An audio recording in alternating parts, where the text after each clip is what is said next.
कहानी की शुरुआत में हमें एक लड़का दिखाया जाता है जो कि वर्ल्ड फेमस डॉक्टर है। लेकिन हमारे हीरो की एक दुख से भरी कहानी है। उसकी एक छोटी बहन थी। उसकी मौत एक ऐसी बीमारी से हुई जिसका कोई इलाज नहीं था। उस दिन हमारे हीरो ने डिसाइड किया वो एक ऐसी दवाई का आविष्कार करेगा जो किसी भी बीमारी को ठीक कर देगी। उसने बहुत मेहनत करनी शुरू कर दी। कई दिन तो वो अपना खाना पीना भूल जाता था। एक दिन जब वो बहुत ज्यादा थक गया, उसने सोचा कि 40 मिनट्स का ब्रेक ले लिया जाए। पर जब हीरो की आंखें खुली, वो मर चुका था। सोते वक्त ही उसकी मौत हो गई थी। हमारे हीरो फाल्मा का एक नई दुनिया में रिइंकार्नेशन हुआ है। जब उसकी आंखें खुली, एक लड़की उसके लिए परेशान हो रही थी। वो कहती है कि आपको हिलना नहीं चाहिए, आपके ऊपर बिजली गिरी थी। फाल्मा को कुछ समझ नहीं आ रहा था। तभी वो अपनी आवाज में बदलाव देखता है। वो अपने हाथों को देखता है जो बच्चे जैसे थे। उस लड़की का कहना था कि फाल्मा पर बिजली गिरने के कारण वो कई दिनों से कोमा में था। फाल्मा माफी मांगता है और कहता है कि उसे कुछ भी याद नहीं है। वो लड़की उसको शीशा दिखाती है, जिसको देख वो एकदम हैरान हो गया था। वो एक बच्चे की बॉडी में फंस गया है। उसे इस दुनिया का, इस शरीर का कुछ भी पता नहीं है, लेकिन अपनी पुरानी जिंदगी का उसे सब कुछ याद है। तभी अचानक उसे अपने कंधे पर दर्द होने लगता है। वो उस लड़की से, जो कि उसकी मेड शार्लोट है, उससे इस बैंडेज को हटाने के बारे में पूछता है। ये सुनते ही वो तुरंत गर्म पानी ले आती है। जब फाल्मा उस बैंडेज को हटा रहा था, तब उसे एक मार्क दिखाई देता है। उस मार्क को देखकर शार्लोट घबरा जाती है और खुशी के आंसू रोना शुरू कर देती है। फाल्मा कहता है कि ये उसके ऊपर बिजली गिरने की वजह से हुआ होगा। तभी शार्लोट बोलती है कि ये निशान सबूत है कि आपको गॉड ऑफ मेडिसिन ने चुना है। फाल्मा तो ब्लैंक ही हो जाता है। वो तो उसके बारे में कुछ नहीं जानता। शार्लोट को तो यकीन ही नहीं होता कि फाल्मा गॉड ऑफ मेडिसिन को कैसे भूल गया, जबकि उनका पूरा परिवार उनकी पूजा करता है। फाल्मा शार्लोट को बताता है कि उसे कुछ भी याद नहीं है और वो उसकी बातें सुनकर और भी कंफ्यूज हो रहा है। तो शार्लोट सबसे पहले अपना इंट्रोडक्शन देती है कि उसका नाम शार्लोट है और फिर उसे उसका ही घर घुमाते हुए बताती है कि वो रॉयल फार्मासिस्ट फैमिली से है, जो रॉयल फैमिली के लिए दवाइयाँ बनाते हैं। यहाँ तक कि फाल्मा का परिवार मैजिक का यूज करने में भी माहिर है। फाल्मा पूछता है, तो क्या मैं भी मैजिक यूज कर सकता हूँ? शार्लोट घबराते हुए बोलती है कि अब आप ये मत बोलना कि आप मैजिक करना भी भूल गए हो। अगर ऐसा हुआ तो फाल्मा को परिवार से ही निकाल दिया जाएगा। फाल्मा क्लियर कर देता है कि वो मैजिक करना भी भूल गया है। शार्लोट अपने आप को तसल्ली देते हुए सोचती है कि शायद मास्टर मजाक कर रहे हैं। वो फाल्मा को बताती है कि वो वाटर मैजिक में बहुत अच्छा था। उसी दिन फाल्मा अपने रूम में वाटर मैजिक का यूज करने की कोशिश करता है। उसने वाटर मॉलिक्यूल के फॉर्मूले को इमेजिन किया। अचानक फाल्मा का वो मार्क ग्लो करने लगा था। अचानक फाल्मा के हाथों पर पानी तैरने लगता है। ये देख फाल्मा घबरा गया था। वो खिड़की से बाहर सारा पानी फेंक देता है, पर अब वो उस प्रेशर को रोक नहीं पा रहा था। किसी तरह फाल्मा का वो मार्क ग्लो होना बंद हो जाता है, जिससे उसके हाथों से पानी निकलना भी रुक गया था। फाल्मा के मैजिक से भीगी हुई शार्लोट बहुत ही ज्यादा खुश थी। शार्लोट को आखिर राहत मिली कि फाल्मा मैजिक यूज कर सकता है। फाल्मा ने अपने मैजिक के बारे में काफी सोचा। उसने रियलाइज किया कि वो जिस भी एलिमेंट के फॉर्मूले के बारे में सोचता, उस एलिमेंट को वो क्रिएट कर पा रहा था और अपने दूसरे हाथ से वो उसे इरेज भी कर पा रहा था। शार्लोट फाल्मा के पास आती है और उसे लाइब्रेरी ले जाती है। वहाँ वो उसे दिखाती है कि यहाँ मौजूद सारी किताबें वो पढ़ चुका है। ये सुनकर फाल्मा एक किताब को पढ़ने की कोशिश करता है। सरप्राइजिंगली वो इस किताब की लैंग्वेज को समझ पा रहा था। Dinner time. फाल्मा के फादर फाल्मा को ठीक देख काफी खुश थे। वो कहते हैं कि इस खुशी के माहौल में हम तुमसे एक सवाल करेंगे, पर उसकी बीवी मना करती है कि अरे अभी तो ये ठीक हुआ है। फाल्मा बोलता है कि वो तैयार है। उसके फादर उससे एक मेडिसिन बनाने का फॉर्मूला पूछते हैं, जिसमें ड्रैगन की खाल, छिपकली की पूंछ और चमगादड़ के दांतों का यूज होता है। फाल्मा ने इसका एकदम सटीक ठीक जवाब दिया था। उसके फादर कहते हैं, अब जब तुम ठीक हो गए हो तो तुम्हें अपनी ट्रेनिंग वापस शुरू कर देनी चाहिए। अब फाल्मा ये नहीं जानता था कि कैसी ट्रेनिंग की बात हो रही है। उसने वहाँ हाँ तो कह दिया था, पर अब जो आगे होगा उन सब के लिए वो बिल्कुल तैयार नहीं है। अब अगले सीन में हमें स्वर्ग से उतरी एक अप्सरा के दर्शन करवाए जाते हैं, जो कि फाल्मा की मैजिक टीचर है, जिसका नाम एलन है। अब ट्रेनिंग के दौरान फाल्मा को शांत और डिसिप्लिन में देख एलन को शक होने लगता है कि कहीं ये कोई बहरूपिया तो नहीं है। फाल्मा बहाने बनाते हुए बोलता है कि उसके ऊपर बिजली गिरने के कारण उसे कुछ भी ठीक से याद नहीं है। एलन उसकी बात को मान लेती है और उससे डिवाइन आर्ट के बारे में क्वेश्चन पूछने लगती है। अब फाल्मा को डिवाइन आर्ट के बारे में कैसे ही पता होगा। वो तो मन में सोचता है कि अगर मुझे पता होता तो तुझे टीचर रखता ही क्यों। एलन उसे डिवाइन आर्ट के बारे में बताते हुए एक नदी किनारे ले चलती है और फाल्मा को उसकी जादुई छड़ी निकालने को कहती है। फाल्मा तो जादुई छड़ी लाया ही नहीं। ये सुन के एलन उसे अपनी दे देती है जादुई छड़ी। एलन फाल्मा को एक मैजिक स्पेल करके दिखाती है और उसके बाद फाल्मा भी उसी मैजिक को ट्राई करता है। सरप्राइजिंगली फाल्मा का किया मैजिक स्पेल बहुत ही ज्यादा पावरफुल था। इतना पावरफुल था कि एलन हैरान हो जाती है। वो फाल्मा की बॉडी का माना चेक करने लगती है। उसने फाल्मा को एक टूल पकड़ा दिया जो माना मेजर करता है। जैसे ही फाल्मा अपना माना रिलीज करता है वो टूल डिस्ट्रॉय हो जाता है। ये देख एलन की फट के चार हो जाती है। इतना पावरफुल मैजिक या तो गॉड या तो डीमन लॉर्ड के पास ही हो सकता है। वो एलन के कंधे पर वही चमकता निशान देखती है। उसने पहचान लिया था कि ये गॉड ऑफ मेडिसिन का निशान है। एलन बहुत ही ज्यादा घबराने लगती है। उसका चश्मा टूट गया था। वो एलन को बोलती है कि वो कभी भी किसी के सामने माना मेजर टूल को ना पकड़े, यहाँ तक कि उसके खुद के फादर के सामने भी नहीं। सीन शिफ्ट होता है और एलन और फाल्मा एक बेंच पर बैठे हुए थे। एलन अभी भी डरी हुई थी। ये देख फाल्मा कुछ फनी करने की कोशिश करता है और ये वामन की लड़की उसके चक्कर में फंस भी जाती है। अब जब फाल्मा अपने हाथों से स्कोप बना के एलन को हंसाने की कोशिश कर रहा था, तभी उसे एक नई स्किल के बारे में पता चलता है। ये डिवाइन आइज थी। इसकी मदद से फाल्मा किसी की भी बॉडी के अंदर की इंजरी को देख सकता है। इन डिवाइन आंखों से वो एलन को बताता है कि उसकी आंखों में और उसकी उंगलियों में चोट है। एलन सरप्राइज हो जाती है कि उसे ये कैसे पता। वो उसे बताता है कि जब वो उसकी बॉडी को स्कैन कर रहा था तब उसकी फिंगर ग्लो कर रही थी। एलन और भी ज्यादा पैनिक करने लगती है। उसे तो शक होने लगा था कि एलन इंसान ही नहीं है। तभी उसकी नजर एलन की परछाई पे पड़ती है जो कि थी ही नहीं। ये देखने के बाद एलन बिन कुछ सोचे वहां से भाग जाती है। अगले दिन क्लास लेने एलन आई ही नहीं। फाल्मा के फादर उसे बताते हैं कि एलन की तबीयत बहुत ज्यादा खराब हो गई है, जिस वजह से आज वो उसकी क्लास नहीं ले पाएगी। उसके फादर ने उसे एक दवाई दी जिसको उसे एलन तक पहुंचाना था। रूम से बाहर निकलते ही फाल्मा उस दवाई को स्कैन करने लगता है। उसे पता चला कि ये दवाई इतनी भी असरदार नहीं है। उसने उस पर कोई जादू किया जिससे अब ये बेहतर असर करेगी। हम एलन को देखते हैं जिसने आर्मर पहना हुआ था।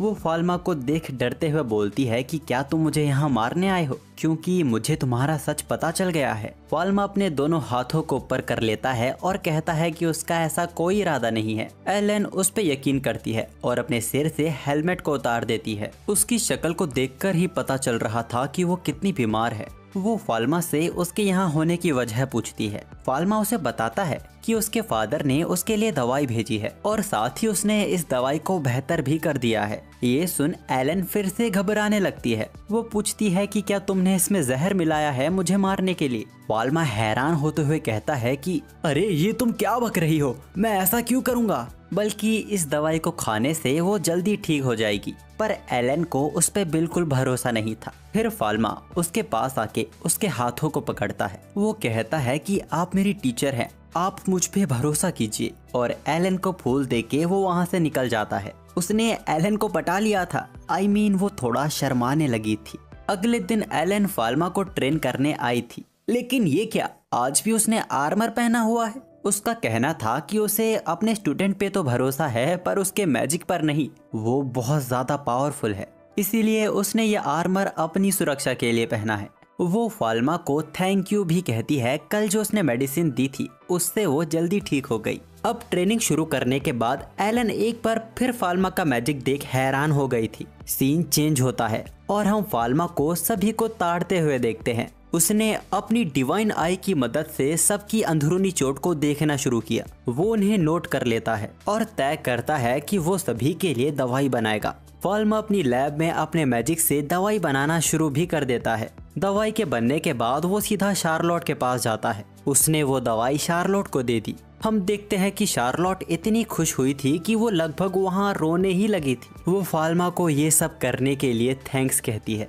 जिसके बाद ये लोग सभी में वो दवाइयाँ बांट देते हैं। फाल्मा से मिली दवाइयाँ देखकर ये लोग भी बहुत खुश हुए थे। एक रॉयल फैमिली फार्मासिस्ट के द्वारा मेडिसिन ट्रीटमेंट मिलना ये कोई आम बात नहीं है। असल में ये लोग बहुत ही किस्मत वाले हैं। यहाँ पे शार्लोट इस बात का भी जिक्र करती है कि कैसे दुनिया में लाखों लोग सही इलाज ना मिलने के कारण मारे जाते हैं। ये बात फाल्मा के दिल पर आके लगी थी। अगले दिन डिनर के टाइम जब फाल्मा अपने माता पिता को देख रहा था, तभी वो नोटिस करता है कि यहाँ उसकी बहन नहीं है। उससे पता चलता है कि उसकी बहन को चिकन पॉक्स हो गया है और ये बीमारी मरीज से दूसरों में फैलती है, इसीलिए उसे अपने रूम में क्वारंटीन करके रखा गया है। अब यहाँ फाल्मा सोचता है कि ये बीमारी उसकी दुनिया में भी थी, लेकिन यहाँ ये बहुत खतरनाक बीमारी है। लेकिन फाल्मा को इसका इलाज पता था। इसके बाद ही उसने तुरंत दवाई बनाना शुरू कर दिया। वो उस दवाई को अपनी बहन के खाने में मिला देता है, जिसके बाद वो अपनी बहन से मिलने गया। अपने भाई को यहाँ देख वो घबरा जाती है। वो बोलती है कि फादर ने सबको मेरे पास आने से मना किया है। फाल्मा उसे चुप रहने को कहता है और बताता है कि वो उसके लिए दवाई लेकर आया है। उसकी बहन ब्लांच वो बहुत हैरान हुई, क्योंकि इस दुनिया में अब तक इस बीमारी की कोई दवा नहीं बन पाई है। फाल्मा घबराने लगता है और झूठ बोलता है कि इस दवाई के बारे में उनके फादर की किताब में ही लिखा हुआ था, शायद वो भूल गए होंगे। है वो अपनी बहन को इस बात को सीक्रेट रखने को कहता है, जिसके बाद वो ब्लांच को खाना खिलाता है। वो उसके पास ही रुका रहा और उसका पूरा ख्याल रखा। ब्लांच कहती है आज फाल्मा बहुत अलग बर्ताव कर रहा है। इससे पहले वो कभी भी उसके साथ नहीं खेला करता था। उसे अपना ये वाला भाई बहुत ज्यादा पसंद है। फाल्मा को अपनी छोटी बहन याद आ गई थी। कुछ दिनों बाद ब्लांच एकदम ठीक हो जाती है। फाल्मा इसके बाद एक मिनी माइक्रोस्कोप बना लेता है, क्योंकि वो हर बार अपनी डिवाइन आई का यूज यूं खुले में नहीं कर सकता। उसी वक्त उसके रूम में कोई आ गया था। वो उसे बताने आया था कि उसके फादर उसे बुला रहे हैं। फाल्मा अपने फादर से मिलने गया, लेकिन यहाँ सिर्फ उसके फादर ही नहीं कई और लोग भी मौजूद थे। फाल्मा के फादर उसे अपना सामान पैक करने को कहते हैं। उन्हें रॉयल कैपिटल के लिए तुरंत रवाना होना होगा। अगले सीन में हमें रॉयल पैलेस दिखाया जाता है। हमें पता चलता है कि प्रिंसेस की तबीयत बहुत ज्यादा खराब है। वो मरने की कगार तक पहुंच चुकी है। उनके इलाज के लिए वर्ल्ड के बेस्ट डॉक्टर और फार्मासिस्ट को बुलाया गया है। सभी डॉक्टरों ने फार्मासिस्ट ने अपनी तरफ से पूरी कोशिश की, पर कोई भी बीमारी को पकड़ ही नहीं पाया। वहाँ सभी ने हार मान ली थी। यहाँ तक कि फाल्मा के फादर ने तक ये कह दिया इनका इलाज नहीं हो पाएगा। वहाँ खड़ा फाल्मा सोचता है ऐसी कौन सी बीमारी है जिसका इलाज नहीं है। फाल्मा अपनी डिवाइन आई का यूज करता है। उसे पता चला कि क्वीन को ट्यूबरकुलोसिस हो गया है। इस बीमारी में कोई दवा काम नहीं करती, सिर्फ पेशेंट को वैक्सीन देकर ही बचाया जा सकता है। पर यहाँ की टेक्नोलॉजी इतनी एडवांस नहीं हुई है। यहाँ वाकई क्वीन को बचाना बहुत ही मुश्किल हो गया था। तभी क्वीन के छोटे बच्चे उसके पास आकर रोने लगते हैं। वो नहीं चाहते कि उनकी माँ उनसे दूर चली जाए। अब बच्चों को यूं रोता हुआ देख फाल्मा क्वीन के पास जाता है। वो क्वीन से रिक्वेस्ट करता है कि वो उसे उनका इलाज करने का मौका दे। उसने वहाँ साफ साफ कह दिया था कि वो इस बीमारी का इलाज जानता है। सभी डॉक्टर वहाँ हैरान हो गए थे।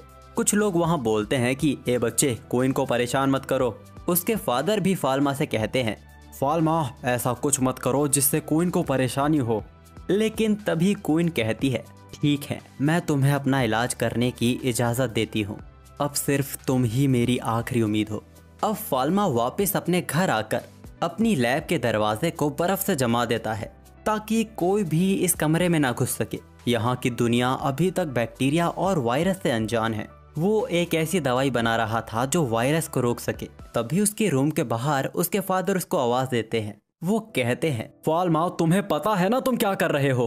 अगर तुमने कुछ भी उल्टा सीधा किया तो तुम्हारे साथ क्या होगा? लेकिन फाल्मा का पूरा ध्यान अपनी दवाई बनाने में था। गुस्से में आकर उसके फादर लैब के दरवाजे को ही ब्लास्ट कर देते हैं और कहते हैं कि तुम ऐसा मत करो। लेकिन फाल्मा उनकी बात अनसुनी कर देता है और दवाई बनाना जारी रखता है। उसके फादर गुस्से में आकर आइस मैजिक का यूज करते हैं। फाल्मा ने अपने मैजिक से उनके मैजिक को कैंसिल कर दिया, जिस कारण दोनों के बीच एक वॉल क्रिएट हो जाती है। उसके फादर एकदम हैरान हो गए थे कि फाल्मा ने ये बिना मंत्र बिना स्टाफ के किया था। अब उनके लिए सवाल बदल गया था। वो फाल्मा से पूछते हैं कि वो कौन है। फाल्मा कुछ बोल नहीं पाता। तभी उसके फादर की नज़र फाल्मा के नोट्स पर जाती है।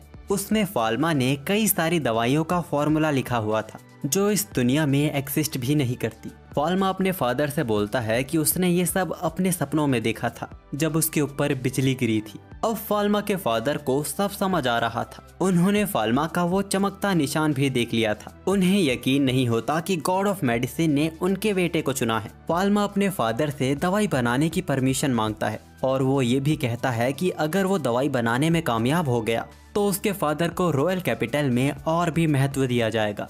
फाल्मा के फादर ने साफ इनकार कर दिया। वो कहते हैं कि दवाई अगर वो बना रहा है तो क्रेडिट भी उसे ही मिलना चाहिए। वो कहते हैं कि क्वीन ने अपनी जान तुम्हारी काबिलियत पर टिकाई हुई है, तुम्हें भी अपना सब कुछ अपनी दवाई पर टिका देना चाहिए। आखिर एक सच्चे फार्मासिस्ट का काम यही तो होता है। फाल्मा उस दीवार को पिघला देता है। उसके फादर एकदम हैरान हो गए थे। फाल्मा पानी से बर्फ तो बना सकता है लेकिन उसे पिघला नहीं सकता। वो एक बार फिर पूछते हैं कि क्या वो सच में फाल्मा है। फाल्मा कहता है कि वो अपने आप को फाल्मा ही मानता है। अगले दिन फाल्मा दवाई लेकर रॉयल पैलेस जाता है। उसने अपना मुंह ढका हुआ था।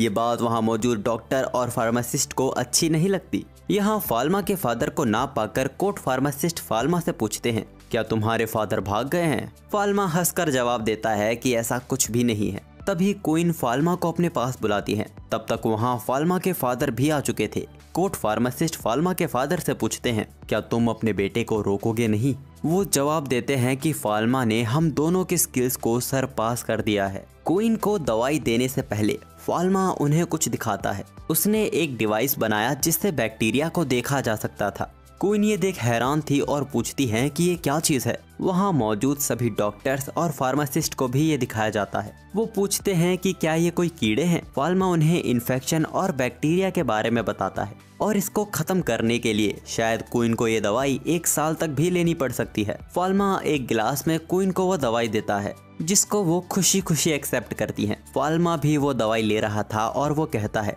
कि उसने भी अपनी जिंदगी इस दवाई पर टिकाई हुई है। खैर, अब इस दवाई के बन जाने के बाद इस दुनिया में मेडिकल साइंस का एक नया रेवोल्यूशन आया है। अब ये बीमारी वो नहीं रही जिसका कोई इलाज नहीं है। खैर, वहाँ मौजूद डॉक्टर्स फाल्मा से इस डिवाइस के बारे में पूछते हैं। फाल्मा कहता है कि ये कोई मैजिक नहीं, एक डिवाइस है और इसका डिजाइन वो सबको दे देगा। खैर, क्वीन के दवाई लेने के बाद उनको बहुत बेहतर महसूस हो रहा था और ये देख सभी लोग फाल्मा की तारीफ करते हैं। अब इसके कुछ देर बाद फाल्मा वापस अपने फादर के साथ घर लौट रहा था। फाल्मा के फादर ब्रूनो वो याद करते हैं वो दिन जैसे फाल्मा आज घबराया हुआ बैठा हुआ है, वो पहले भी ऐसा था। असल फाल्मा एक नाजुक बच्चा था और ब्रूनो काफी सख्त फादर थे। असल फाल्मा जब भी कुछ करने की कोशिश करता था और वो नहीं हो पाता था तो वो रोने लग जाता था। ब्रूनो का मानना था कि एक सच्चे फार्मासिस्ट को स्किल की नहीं, एक अच्छे दिल की जरूरत होती है जो अपने मरीज को समझ सके। लेकिन वो कभी अपने बेटे को नहीं समझ सके। उन्हें तो ये भी नहीं पता चला कि आखिर उनका बेटा किस दौर से गुजर रहा होगा। लेकिन वो इतना तो जान चुके हैं, जो आज उनके सामने बैठा है वो फाल्मा नहीं है। अब यहाँ से कहानी कुछ महीनों आगे जाती है। फाल्मा जो कि क्वीन को चेक करने के लिए रॉयल पैलेस आया हुआ था। क्वीन को देख लग रहा था कि वो धीरे धीरे ठीक हो रही हैं। क्वीन फाल्मा को बताती हैं कि उन्होंने तो जीने की उम्मीद ही छोड़ दी थी। उन्हें तो यकीन हो गया था कि वो मरने वाली है, लेकिन अपने बच्चों के खातिर उन्हें जीने की हिम्मत मिली। ये सब सुन के फाल्मा को बहुत ही अच्छा लग रहा था। वो वहाँ से जाते हुए महारानी को अपना ख्याल रखने को कहता है। अगले दिन फाल्मा और उसके फादर अच्छे अच्छे कपड़े पहनकर वापस रॉयल पैलेस पहुँच गए थे। आज उन्हें क्वीन की तरफ से सम्मानित किया जाने वाला था। क्वीन सबसे पहले फाल्मा के फादर को सामने बुलाती हैं और उनके कंधे पे मैजिक स्टाफ रख के उन्हें सम्मानित करती हैं। इसके बाद बारी आती है फाल्मा की। उसे भी सम्मानित किया जाता है और उसे रॉयल फार्मासिस्ट का टैग दिया जाता है और उसे परमिशन दी गई पूरे किंगडम में कहीं भी अपनी फार्मेसी खोलने की। ये फाल्मा के लिए बहुत ज्यादा खुशी की बात थी। वो क्वीन का शुक्रिया अदा करता है। अगले ही दिन फार्मेसी बनने का काम शुरू हो गया। क्वीन की तरफ से किंगडम के बेहतरीन कारपेंटर्स भेजे गए थे, लेकिन परेशानी ये थी कि ये सब फाल्मा के लिए बहुत जल्दी हो रहा है। उसे कोई आइडिया नहीं है कि फार्मेसी कैसी होनी चाहिए। उसने तो हमेशा सोचा था कि वो भी बाकियों की तरह छोटे से शुरुआत करेगा। तभी वहाँ एलन आती है। उसे यहाँ फाल्मा की मदद करने के लिए ही भेजा गया था। सबकी सलाह लेने के बाद आखिर फाल्मा के मन में एक डिजाइन आता है। उस पर तुरंत जोरों शोरों से काम शुरू हो गया था। पर अब वो सोच रहा था कि फार्मेसी का नाम क्या रहेगा। वो अपनी दवाइयों से लोगों का भला करना चाहता है। वो मन में सोचता है कि पीसफुल फार्मेसी नाम कैसा रहेगा। वैसे उसने कभी नहीं सोचा था कि वो कभी कोई पैरेलल वर्ल्ड में फार्मेसी खोलेगा। और वो ये बात एक कारपेंटर सुन लेता है। तुरंत पैरेलल वर्ल्ड फार्मेसी नाम का एक बोर्ड बन गया था। फाल्मा बेचारा वहाँ खड़ा सोच रहा था कि ये क्या हो गया। तभी वहाँ एलन भी आ जाती है। फार्मेसी का नाम देखकर वो भी बहुत ज्यादा खुश हुई। एलन उससे कहती है, नाम तो काफी ज्यादा अच्छा है। फाल्मा शर्माते हुए कहता है, अरे यार ओके। जब एलन फाल्मा से बात कर रही थी तभी वहाँ हम एक नए शख्स को देखते हैं।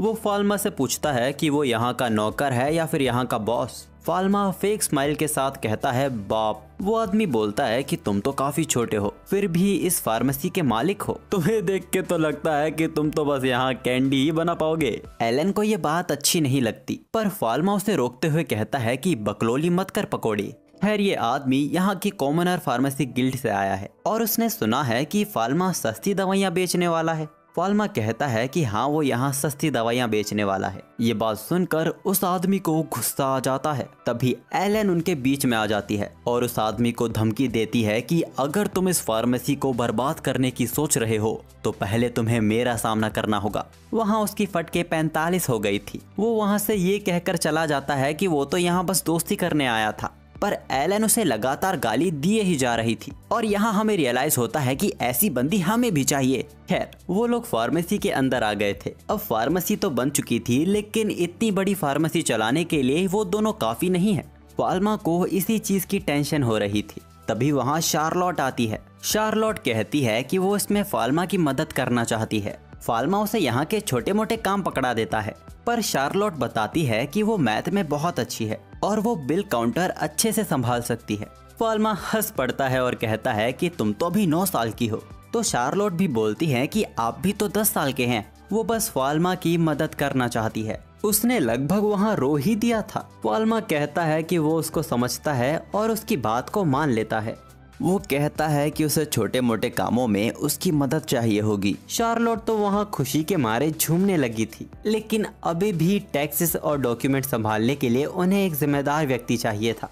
इसके बाद हम देखते हैं कि फाल्मा वापस फूलों का गुलदस्ता लेके घर जा रहा है। आज यहाँ का माहौल काफी उदासी भरा है। फाल्मा को पता चलता है कि उनके परिवार का फाइनेंस संभालने वाला सेड्रिक, जिसने काफी साल उनके परिवार को दिए हैं, आज वो रिटायर हो रहा है। ये बात सभी को आज अचानक से पता चली। सेड्रिक कहता है कि फाल्मा के फादर ने उन्हें सभी कामों से आजाद कर दिया है। शायद वो चाहते हैं कि अब वो कंट्री के लिए भी कुछ करे। फाल्मा ये बात सुनकर कुछ सोचता है और कहता है, क्या आप मेरे लिए काम करोगे? सेड्रिक हाँ तो कह देता है, पर उसे कुछ समझा नहीं था।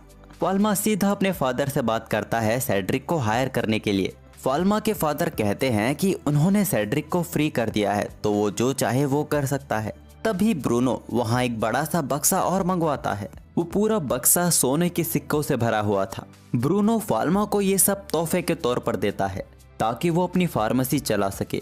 इसी बहाने ब्रूनो एक अच्छे फादर होने का फर्ज निभा रहे हैं। इसके बाद वो सेड्रिक की तारीफ भी करते हैं कि वो कितना ईमानदार और फाइनेंस संभालने में कितना माहिर है। तो फाल्मा के मन में सवाल आता है, फिर उन्होंने उसे निकाला क्यों? वो कोई जवाब नहीं देते। उनकी चुप्पी का मतलब फाल्मा समझ गया था कि ये सब उन्होंने उसके लिए ही किया है। अब कुछ वक्त बाद फार्मेसी की ओपनिंग हो जाती है, पर उनकी फार्मेसी के पहले ही दिन कोई कस्टमर नहीं आया। वो लोग इसको लेके बहुत ही उदास थे। फार्मेसी को खुले 1 महीना हो गया, लेकिन कोई पेशेंट नहीं आया। आखिर एक दिन उनकी फार्मेसी में एक कस्टमर आया। वो एक बूढ़े अंकल थे और वो यहाँ एक टॉफी खरीदने आए थे। वो सब इन सब चीजों से परेशान हो चुके थे। तभी वहाँ फाल्मा के फादर और उसकी माँ भेस बदल कर आते हैं, लेकिन इतना सिंपल उन्होंने भेस बदला था कि फाल्मा उन्हें बड़े आराम से पहचान लेता है। फाल्मा उन्हें अंदर लेकर जाता है और बताता है कि उसकी फार्मेसी बिल्कुल नहीं चल रही है। अपने बेटे की ये बात सुनने के बाद वो कहते हैं कि वो उसकी फार्मेसी देखना चाहते हैं। सबसे पहले फाल्मा उन्हें दवाइयों से भरा कमरा दिखाता है, फिर वो उन्हें पेशेंट्स के लिए बेडरूम दिखाता है। अब ये सब दिखाने के बाद फाल्मा अपने फादर से पूछता है कि क्या कोई कमी है? ब्रूनो कहता है कि कोई कमी नहीं है। तभी फाल्मा की माँ उसे एक आइडिया देती है। दवाइयों के साथ वो उसे ब्यूटी प्रोडक्ट्स बनाने की भी सलाह देती है, जो कि सस्ती हो और क्वालिटी में भी अच्छी हो और ऐसी हो जो हर तरह की महिला उसे यूज कर सके। फाल्मा को इस आइडिया में दम लगता है। अब उसके फादर कहते हैं कि अगर वो ब्यूटी प्रोडक्ट्स बनाएगा तो वो इस बात का ध्यान रखे कि वो केमिकल का यूज ना करे। केमिकल स्किन डिसीजेस का कारण बनती हैं। अब जब उन दोनों के बीच ये बातें हो ही रही थी और ब्रूनो अपनी बीवी की तारीफ कर रहा था, तभी अचानक एक आदमी उसकी फार्मेसी में भगा चला आता है। उसे जल्द से जल्द यहाँ के फार्मासिस्ट को अपने साथ ले जाना था। वो बताता है कि एक लड़की की हालत बहुत खराब हो गई है। फाल्मा तुरंत उसके साथ जाता है। वो वहाँ देखता है कि एक बग्घी के पास बहुत भीड़ इकट्ठा हो गई है। फाल्मा को देख ये लोग हैरान हो जाते हैं कि ये तो बच्चा उठा लाया है, लेकिन फाल्मा इन पे ध्यान न देकर बग्घी के अंदर घुस जाता है। उस बग्घी के अंदर जो लेडी थी उसकी हालत वाकई बहुत खराब थी। वो अपनी आंखें हल्की हल्की सी ही खोल पा रही थी। अपने सामने एक बच्चा देख वो सोचती है, लग गए गुरु। फाल्मा अपनी डिवाइन आई से उसे एग्जामिन करता है। उसे बॉडी में कोई बीमारी नहीं दिख रही थी, लेकिन तभी वो कुछ नसों के पास अजीब से निशान देखता है। ये खुद को दिए चोट जैसे नहीं थे। जिस तरह ये कट लगाए गए हैं ये किसी प्रोफेशनल का काम है। ज्यादा ब्लड लॉस होने की वजह से ये लड़की अपने होश आवाज में भी नहीं है। फाल्मा उसे अपनी फार्मेसी ले आता है और उस लड़की का इलाज करने लगता है। जब उसकी हालत थोड़ी ठीक हो जाती है तो वो लोग उससे सवाल करते हैं कि उसने अपने हाथों पे कट क्यों लगाए थे। असल में ये कट इसी लड़की ने ही लगाए थे। नसों पर हल्के कट लगाकर ये जानबूझ के अपना ब्लड लॉस कर रही थी, क्योंकि ऐसा करने से स्किन सफेद हो जाती है। लेकिन यहाँ मैं आपको बता दूं कि गोरे लोगों की और सफेद हो जाती है। इसके क्रश ने इसको रिजेक्ट कर दिया था, पर ये उसके लिए लॉयल थी। इसने सोचा कि अगर वो नहीं तो कोई भी नहीं, और यही सब बताते हुए वो रोने लग जाती है। माफी मांगती है कि उसकी वजह से उन्हें परेशान होना पड़ा। एलन उसे समझाती है, अगर तुम्हारा किसी ने दिल तोड़ा है तो तुम्हारा फर्ज बनता है कि तुम औरों का भी दिल तोड़ो। हर एक चीज का बदला होता है। वो लड़की एलन से काफी इंस्पायर होती है और निकल पड़ती है मछलियों को अपने जाल में फंसाने के लिए। अब इसके बाद कहानी कुछ वक्त आगे जाती है। आज फाल्मा का परिवार एक नए शहर में छुट्टियां मनाने आया है और असल में ये जगह क्वीन ने फाल्मा के फादर को तोहफे में दी है। यहीं पर किंगडम के ज्यादातर व्यापार होते हैं और अधिकतर दवाइयाँ भी यहीं उगती हैं। वहाँ के इंचार्ज ब्रूनो को यहाँ काम करने वाले सभी से इंट्रोड्यूस करवाते हैं। साथ ही साथ ब्रूनो को यहाँ ये भी पता चलता है कि उन्हें ट्रेड करने में थोड़ी परेशानी हो रही है। एक कंपनी जिसको नेदरलैंड की रॉयल फैमिली चलाती है वो उनके ट्रेड में बाधा बन रही है। फाल्मा वहाँ एक बकवास सा ओपिनियन देता है कि हम थोड़ा बहुत तो लॉस सह सकते हैं, हमें भी लोगों के भले के बारे में सोचना चाहिए। उसका बाप उसे कमरे से बाहर जाने को कहता है। बाहर शार्लोट और ब्रांच मिट्टी में खेल रहे थे और फाल्मा के आ जाने के बाद वो पानी में खेलने की जिद करने लगते हैं। फाल्मा को पानी में खेलने का शौक नहीं है, लेकिन वो दोनों हद से ज्यादा जिद करने लगते हैं और उनकी मासूमियत के आगे फाल्मा को झुकना ही पड़ जाता है। वहाँ मौजूद एलन भी कहती है, चलो मैं भी नहा लेती हूँ। फाल्मा पूछता है कि आप स्विमिंग सूट लाई हैं? एलन कहती है, मुझे स्विमिंग सूट की क्या जरूरत। फाल्मा की सोच गंदी होने लगती है। खैर ब्लांच को पानी में खेलता देख फाल्मा को अपनी बहन याद आ जाती है। वो भी पिछली दुनिया में फाल्मा से पानी में खेलने की जिद किया करती थी। फाल्मा बात को टाल देता है कि वो अगली साल खेलेंगे। वो भी अपने भाई की बात मान के उससे प्रॉमिस ले लेती है। वो वाकई अपने भाई के साथ पानी में खेलना चाहती थी, पर अगले ही साल उसकी गुप्त बीमारी के बारे में पता चला। फिर जो हुआ हम सभी जानते हैं। अचानक फाल्मा को ब्लांच के चिल्लाने की आवाज आती है। वो किनारे से दूर जा चुकी थी, जिस कारण वो समुद्र के तल में डूबने लगी थी। एलन उसकी मदद करने जाती है, लेकिन उसे भी तैरना नहीं आता। उतने में फाल्मा काफी तेजी से ब्रांच की ओर तैरने लगता है। उसे डर लग रहा था कि क्या वो इस दुनिया में भी अपनी बहन को खो देगा। ब्लांच समुद्र के तल की ओर डूबने लगती है। फाल्मा इस चीज को एक्सेप्ट नहीं करना चाहता था। अचानक उसका मार्क तेजी से ग्लो करने लगता है। अचानक उस एरिया का सारा पानी गायब हो जाता है। समुद्र के उस हिस्से में वो जगह खोखली हो चुकी थी। पानी वहीं के वहीं थम गया था। वहाँ मौजूद एलन को अपनी आंखों देखे इस चमत्कार पर यकीन नहीं होता। जिस जगह अभी ये लोग खड़े हैं वहाँ पानी सूख चुका है। यानी कि फाल्मा ने सिर्फ पानी हटाया ही नहीं, यहाँ से गायब ही कर दिया है। फाल्मा ये खुद नहीं जानता कि उसने ये कैसे क्या किया है। फाल्मा ब्लांच को वहाँ से बाहर लेकर आता है। उसने फाल्मा को गले लगाकर रोना शुरू कर दिया था। फाल्मा अपनी डिवाइन आई से ब्लांच को एग्जामिन करता है और तसल्ली करता है कि अब सब कुछ ठीक है। एलन फाल्मा से पूछती है कि वो सब क्या था, लेकिन फाल्मा भी नहीं जानता। वो कहता है कि शायद उसने नेगेटिव एट्रीब्यूट मैजिक का इस्तेमाल किया था, लेकिन एलन कहती है कि ऐसा नहीं हो सकता। ये मैजिक चीजों को हटा सकता है, लेकिन तुम्हारे किए मैजिक ने वहाँ मौजूद पूरे पानी को गायब ही कर दिया। एलन कहती है कि लेकिन तुमने जो भी किया वो ठीक किया। मैं भी डिवाइन मैजिक की मदद से ब्लांच को बचा नहीं पाती। फाल्मा अपनी बहन को याद कर ब्लांच को कस के पकड़ लेता है। उसने अपनी बहन को बचा लिया था। अब जब फाल्मा रात में अपने कमरे में बैठा हुआ था, आज जो भी हुआ वो उसके बारे में ही सोच रहा था। वो सोचता है कि वो मैजिक करते दौरान उसने वाटर मॉलिक्यूल्स के बारे में सोचा। अगर उसने उस वक्त पानी के होने का वजूद ही मिटा दिया था तो इंसान भी तो पानी से बने हैं, यानी कि फाल्मा का मैजिक इंसानों को भी नुकसान पहुंचा सकता है।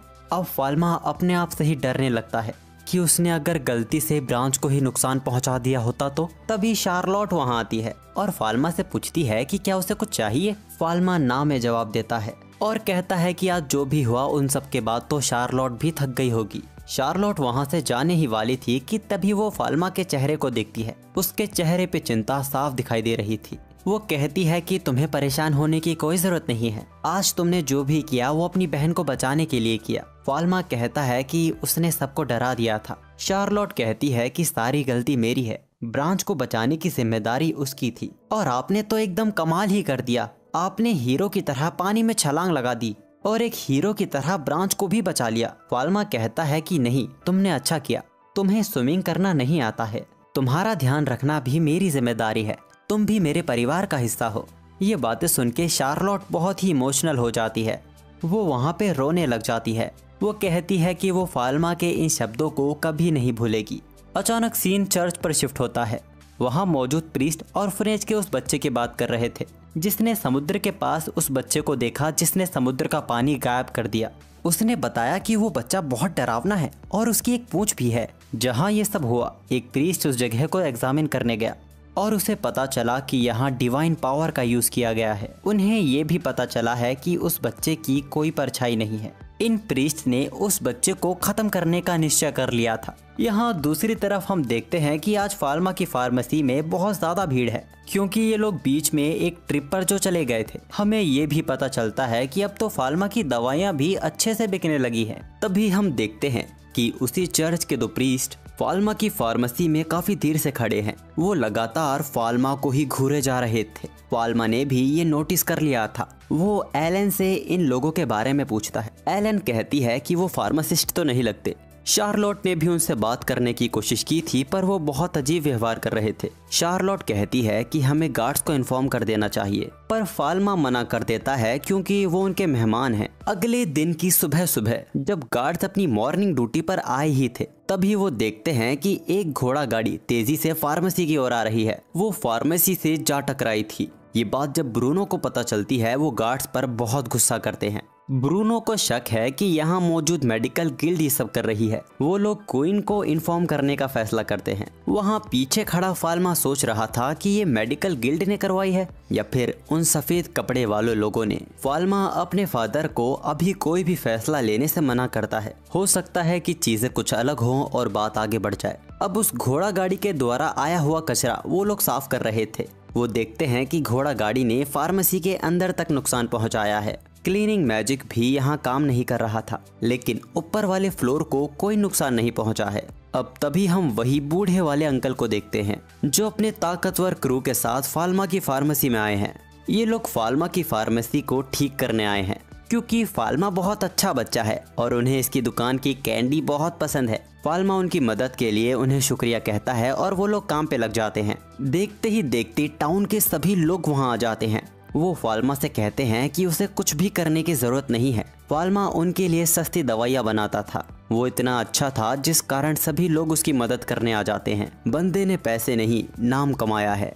फाल्मा और सेड्रिक ये देख काफी इमोशनल हो गए थे। तभी रोते हुए एक लड़की वहाँ आती है। वो बताती है कि उसके फादर गर्मी से बेहोश हो गए हैं। उसने उन्हें उठाने की भी कोशिश की लेकिन वो उठ नहीं रहे हैं। सभी लोग फाल्मा को उसका इलाज करने को कहते हैं। यहाँ पर वो सब संभाल लेंगे। फाल्मा भी उस लड़की को लेके उसके साथ जाने लगता है। रास्ते में हम देखते हैं कि इस लड़की का बर्ताव काफी अजीब है। वो लड़की फाल्मा को टाउन से काफी दूर ले आई थी। अचानक फाल्मा पीछे मुड़कर देखता है तो वो लड़की गायब थी और तभी फाल्मा देखता है उन सफेद कपड़े वाले लोगों को जिन्होंने उसे घेर लिया है। वो फाल्मा से सीधा सवाल करते हैं कि तुम वही हो ना जिसने समुद्र के पानी को गायब कर दिया था। फाल्मा को एलन की वो क्लास याद आती है जब उसने उसे चर्च के बारे में बताया था। चर्च वो जगह है जहाँ डिवाइन आर्ट और नोबल्स की सारी जानकारी मौजूद है। और चर्च ही नोबल परिवार के बच्चों को डिवाइन आर्ट देते हैं। इनका पद क्वीन से भी ऊपर होता है और इनका बस यही काम नहीं, ये लोग इविल स्पिरिट को भी खत्म करते हैं। उनमें से ही एक ऑफिसर फाल्मा के सामने खड़ा था।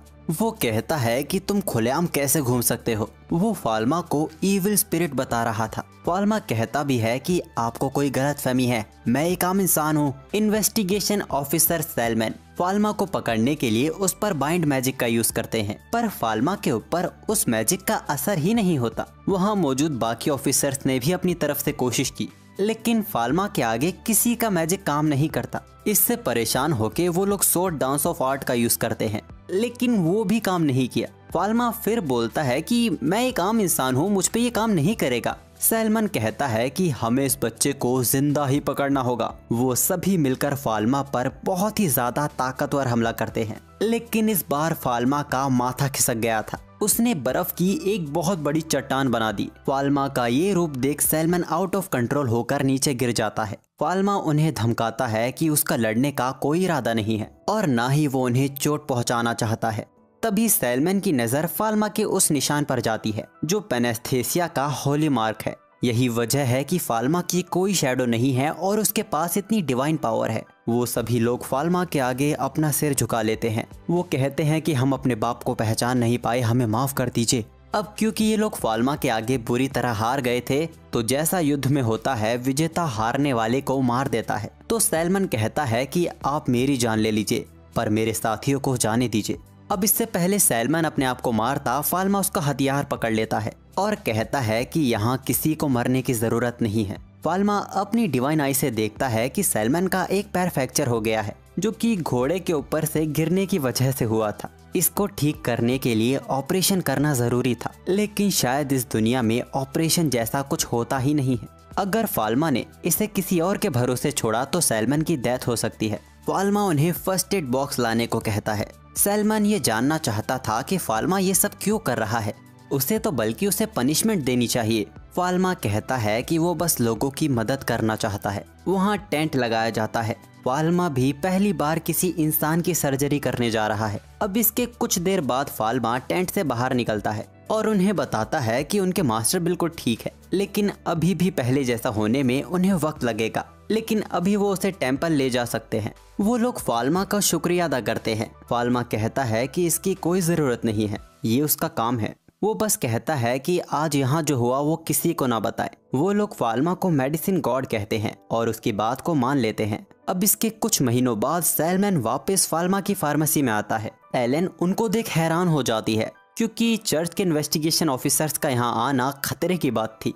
लेकिन सैलमन यहाँ फाल्मा का शुक्रिया करने आया था, साथ में स्वादिष्ट मिठाइयाँ भी लाया था। हमें पता चलता है कि सैलमन का प्रमोशन हो गया है और अब वो चर्च का बिशप बन गया है। सैलमन कहता है कि वो फाल्मा की पूरी तरह मदद करेगा। जो भी फाल्मा के राज को खोलने की कोशिश करेगा वो उसे अकेला ही संभाल लेगा। और उस दिन के लिए माफी के तौर पर वो फाल्मा के लिए एक नायाब गिफ्ट भी लेकर आया है। ये थी मेडिसिन गॉड की छड़ी, जो कि चर्च में संभाल कर रखी हुई थी। ये फाल्मा के डिवाइन पावर को और भी ताकतवर कर देगा। साथ ही ये लड़ाई, हीलिंग और किसी चीज को ढूंढने में भी कारगर है। इसको देखने के बाद एलन का मुंह तो खुला का खुला ही रह गया था। इस छड़ी की एक और खास बात थी कि ये अपने मालिक के हिसाब से अपने साइज को मैनिपुलेट भी कर सकती है। लेकिन फाल्मा इस छड़ी को लेने से हिचकिचा रहा था। उसे डर था कि अगर ये खो गई या टूट गई तो क्या होगा। सैलमन बस उसे उस छड़ी को हाथ में लेने को कहता है। जैसे ही फाल्मा ने उसे हाथ में लिया वो चमकने लगी।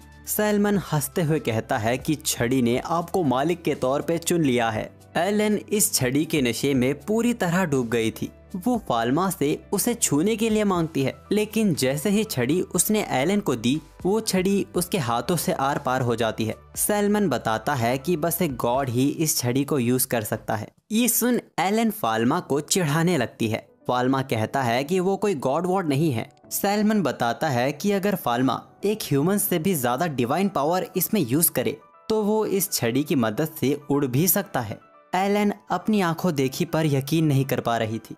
अब यहाँ से जाते दौरान सैलमन फाल्मा को निश्चिंत रहने को कहता है। जब तक वो चर्च का हेड है वो फाल्मा पर कोई मुसीबत आने नहीं देगा और वो इसका भी पता लगा के रहेगा कि कौन फार्मेसी के अंदर घोड़ा गाड़ी लेकर आया था। और हाँ, वो फाल्मा को एक लॉकेट भी देता है ये लॉकेट फाल्मा की डिवाइन पावर को कंट्रोल में रखेगी। इसकी मदद से फाल्मा अपनी डिवाइन पावर को पूरी तरह छिपा भी सकता है, यहाँ तक कि इसको पहनने के बाद फाल्मा की शैडो भी दिखाई देने लगेगी। छड़ी से ज्यादा फाल्मा इसको लेकर ज्यादा खुश दिखाई दे रहा था। ऐसा सैलमन के पूछने पर फाल्मा कहता है कि वो बस एक आम जिंदगी जीना चाहता है। इसके बाद फाल्मा शार्लोट के साथ शॉपिंग करने जाता है। रास्ते में एक मेडिकल के पास उसने एक औरत को परेशान होता देखा।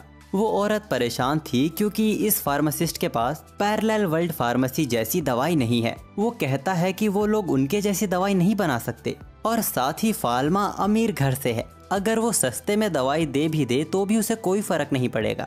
ये सुन के वो लड़की कहती है तो आप उनके साथ काम क्यों नहीं करते, लेकिन ये लोग ऐसा नहीं कर सकते क्योंकि ये इनकी गिल्ड के खिलाफ है। फाल्मा ने ये सारी बातें सुन ली थी। फाल्मा वापस फार्मेसी जाके अपनी एक गिल्ड बनाने का डिस्कशन करता है। असल में फाल्मा को भी फार्मासिस्ट की कमी है। एलन सवाल करती है कि वो लोग कौन कौन से स्टोर को अपने साथ जोड़ेंगे। फाल्मा अभी उसी स्टोर को जोड़ने की बात करता है और वक्त के साथ और भी स्टोर उनसे जुड़ते चले जाएंगे। सेड्रिक को भी ये आइडिया बहुत अच्छा लगता है, वो सभी पेपर वर्क को संभाल लेगा। वैसे ये आइडिया वाकई बहुत अच्छा है। अगर ये सच में सच हो जाता है तो फाल्मा की फार्मेसी पर हमेशा की तरह ज्यादा भीड़ नहीं रहेगी और फाल्मा भी ज्यादा काम नहीं करना चाहता। खैर, अचानक सीन उसी फार्मेसी के मालिक पर जाता है जिसकी बेटी का बुखार कम ही नहीं हो रहा है। यहाँ दूसरी तरफ मेडिकल गिल्ड ने एक मीटिंग रखी हुई है। यहाँ वो ये डिस्कस कर रहे हैं कि कैसे फाल्मा की फार्मेसी के कारण उनको लॉस हो रहा है। फाल्मा के सस्ती दवाइयाँ बेचने की वजह से कोई उनकी महंगी दवाई खरीद ही नहीं रहा और वो कुछ कर भी नहीं सकते क्योंकि क्वीन भी उनका साथ दे रही है। हमें पता चलता है कि वो घोड़ा गाड़ी इन लोगों ने ही भेजी थी, पर इसका भी कोई फायदा नहीं हुआ। चीजें बहुत जल्दी पहले जैसी हो गई।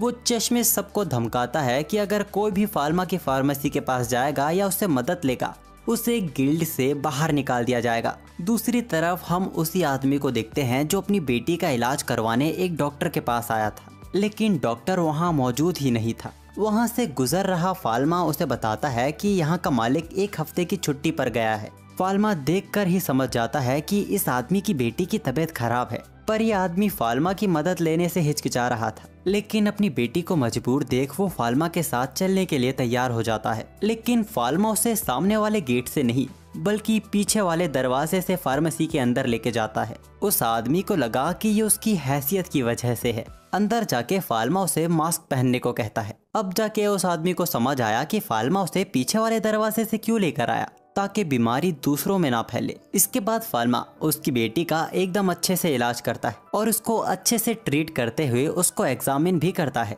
उस आदमी को यकीन नहीं हो रहा था। आखिर में फाल्मा उस आदमी को बताता है कि उसकी बेटी को बुखार हो गया था। वो आदमी पूछता है कि क्या किसी इविल स्पिरिट ने कब्जा नहीं किया था। फाल्मा पूछता है कि ये सब कौन सिखाता है आपको। अब दवाइयों के सभी इंस्ट्रक्शन देने के बाद फाल्मा उन्हें फ्री कर देता है। वो आदमी नोटिस करता है कि इतने वक्त में ही उसकी बेटी का टेम्परेचर कम हो गया है। फाल्मा ने उन्हें 5 दिन की दवाई दी और वो कहता है कि अगर इसके बाद भी उसे उसकी जरूरत हो तो वो गार्ड से बात कर सकता है। वो आदमी फाल्मा से उसकी फीस पूछता है। फाल्मा कहता है कि फीस बहुत ही कम है, वो चाहता है कि सभी बच्चों का इलाज अच्छे से हो। जिसके बाद फाल्मा अंदर चला जाता है। पैरी कहता है पैरेलल वर्ल्ड फार्मेसी वाकई कमाल की जगह है। इस आदमी का नाम पैरी है। अब पैरी वापस घर लौटने के बाद जब वो अपना काम कर रहा था, वो अपनी बीवी को भी पैरेलल वर्ल्ड फार्मेसी और फाल्मा के बारे में बताता है। वो कहता है कि अगर वो फाल्मा का 1% भी होता तो वो अपनी दुकान अच्छे से चला पाता।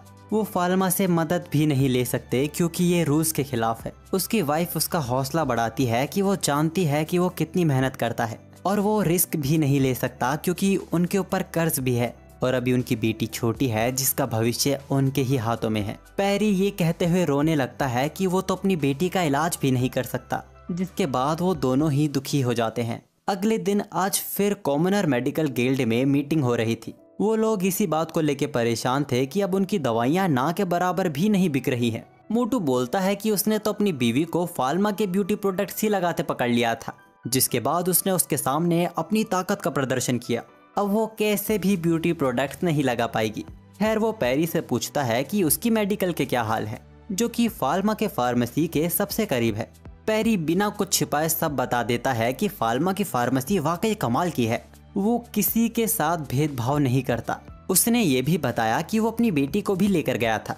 मोटू गुस्सा हो जाता है और बोलता है कि ये बस साजिश है, उन्हें दबाने की कोशिश की जा रही है। वो बोलता है कि कॉमनर्स को नोबल्स से कोई फर्क नहीं पड़ता, वो बस उनका फायदा उठाना चाहते हैं। वो नोबल्स पे भरोसा नहीं कर सकते, ना ही उन पे डिपेंड हो सकते। वो कभी भी भलाई का काम छोड़ के वापस रॉयल फैमिली के लिए ही काम कर सकते हैं। इसीलिए वो पूरा कंट्रोल फाल्मा के हाथों में नहीं दे सकते, वरना आम लोगों को बहुत ही ज्यादा नुकसान होगा। पैरी चिल्लाकर कहता है कि हमें उनके साथ काम करने की जरूरत है। मोटू, जिसका नाम बेरोन है, वो बोलता है कि ये क्या तरीका है अपने मास्टर से बात करने का। पैरी कहता है कि उनके काम करने का तरीका एडवांस और लॉजिकल है। हम जो अपने पूर्वजों द्वारा जड़ी बूटियों का इस्तेमाल करते आ रहे हैं, हम लोग तो खुद भी नहीं जानते कि ये हमारे पेशेंट्स को ठीक करेगी भी या नहीं।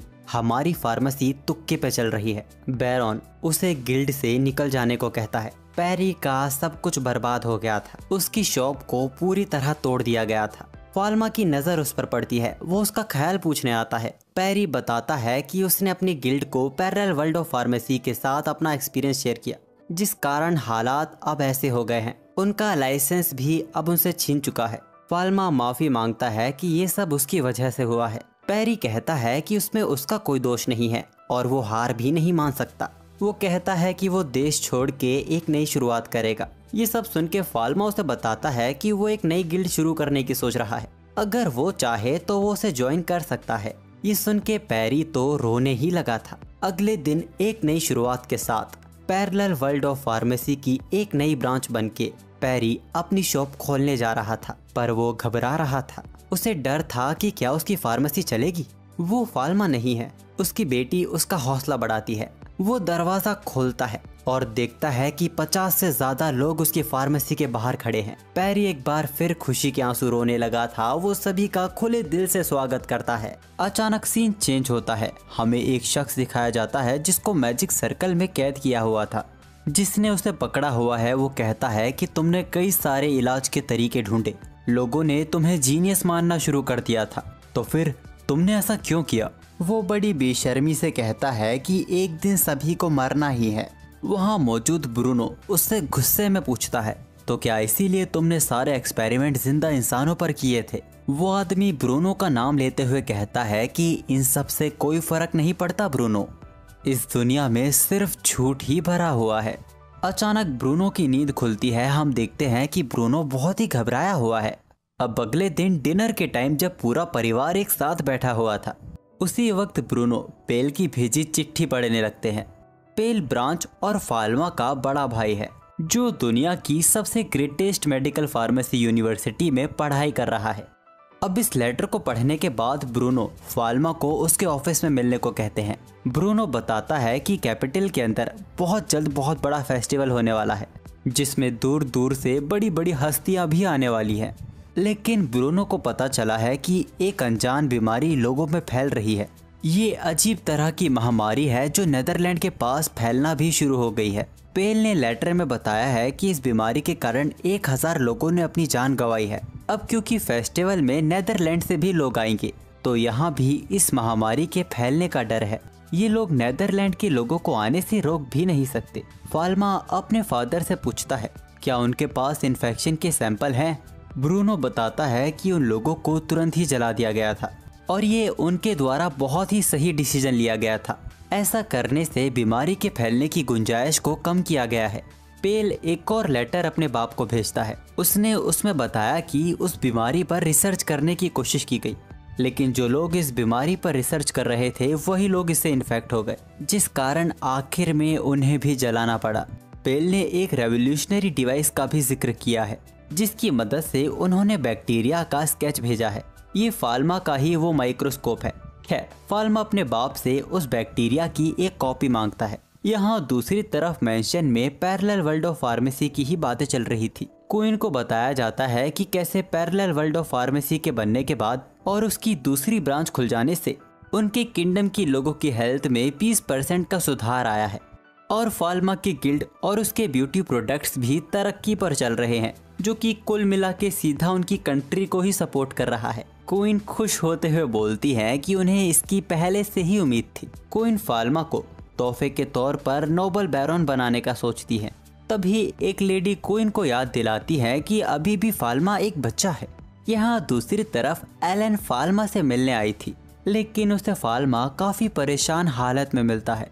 फाल्मा एलन को इस आने वाली आपदा के बारे में सब कुछ बता देता है और उन्हें इसे रोकने का कोई ना कोई तरीका ढूंढना ही होगा। तभी शार्लोट फाल्मा को पेल की भेजी चिट्ठी के बारे में बताती है। उस चिट्ठी को पढ़ने के बाद फाल्मा बड़ा हैरान होता है कि इस दुनिया में भी ये बीमारी है। एलन फाल्मा से पूछती है कि क्या उसे कुछ पता चला।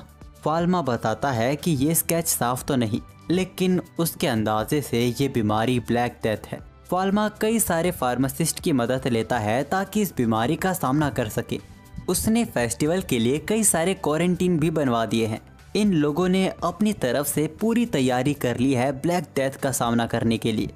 फाल्मा कहता है कि इन सब के बावजूद भी नेदरलैंड के लोगों के साथ कोई डिस्क्रिमिनेशन ना किया जाए, और वो बोलता है कि उसे ये बात हायर अप्स में भी बतानी होगी।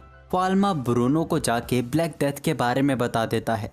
ब्रूनो को भी इसका हल्का अंदाजा था, लेकिन इस बीमारी का अब तक कोई इलाज नहीं है। फाल्मा मन में सोचता है कि धरती पर 210 साल पहले ऐसी ही एक बीमारी के कारण आधा यूरोप खत्म हो गया था।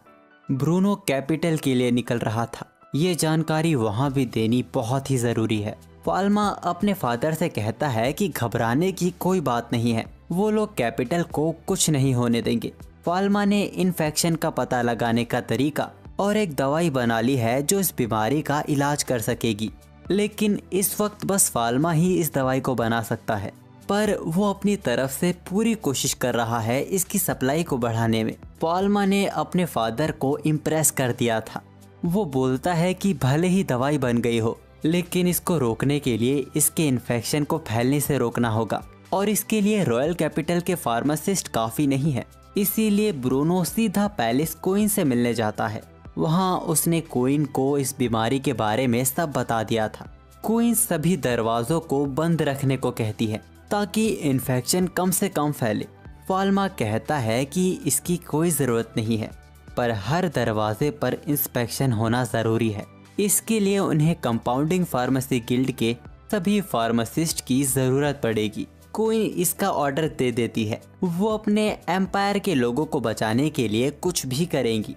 हम देखते हैं कि सभी लोग काफ़ी अच्छे से काम कर रहे हैं। फाल्मा ने एक एडवांस माइक्रोस्कोप भी बनाया है। फाल्मा पैरी से ब्लैक डेथ की दवाइयों के बारे में पूछता है। पैरी बताता है कि मटेरियल सभी के पास पहुंच गया है, अब वो लोग आसानी से 1000 से ज़्यादा लोगों का इलाज कर पाएंगे। फाल्मा पैरी को शुक्रिया कहता है और कहता है कि अगर किसी पे पैसे ना हो तो वो लोग फ्री में उसका इलाज करेंगे। पैरी भी कहता है कि वो लोग मिलकर ब्लैक डेथ को रोकेंगे। क्वीन भी परेशान है फेस्टिवल के दिन को लेके। उनके मिनिस्टर उन्हें बताते हैं कि सभी लोग अपना काम बेहतरीन तरीके से कर रहे हैं। उन्होंने प्रीस्ट हेड साइमन को भी इसके बारे में बता दिया है, जो कि अपने तरीके से ब्लैक डेथ की सफाई करेंगे। तो एक मिनिस्टर बोलता है कि ये बीमारी जड़ से ख़त्म हो रही है। क्वीन सभी बातें सुन के बहुत ही खुश थी, लेकिन वो अभी भी सभी को सावधान रहने को कहती है ताकि नुकसान को कम से कम किया जा सके।